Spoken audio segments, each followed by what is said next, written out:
দেখলাম আপনারা অনেকেই জানেন না যে মালয়েশিয়া এয়ারপোর্টে আপনি মালয়েশিয়ার যে কোনো রাজ্যেই থাকেন না কেন, মানে যে কোনো জেলাতে বা বিভাগে থাকেন না কেন, মালয়েশিয়া এয়ারপোর্টে ডিরেক্ট বাস আছে আপনার ওই জেলার বা আপনার ওই বিভাগের মেইন বাস স্ট্যান্ড থেকে। আপনি KLI 1 KLIA 2 যে কোনো এয়ারপোর্টেই আপনি ডিরেক্ট বাস পাবেন।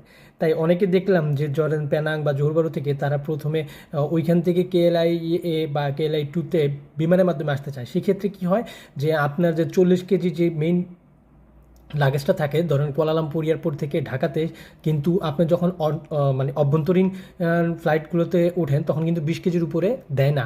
সেক্ষেত্রে হয় কি, এক্সট্রা টাকা দিয়ে তখন আপনাকে নিতে হয়। মানে এটা বেশিরভাগ ক্ষেত্রে ঝামেলা। কিন্তু আপনি যদি ডিরেক্ট বাসে আসেন, সেই বাসে আপনি একদম আপনার সেন্ট্রাল ওইখান থেকে ডাইরেক্ট এয়ারপোর্টে আসতে পারবেন, এবং আপনি যেই কয় কেজি মাল আপনার আনা দরকার সেই কয় কেজি বানাকে আপনি আনতে পারবেন। আশা করি বুঝতে পারছেন। Thank you.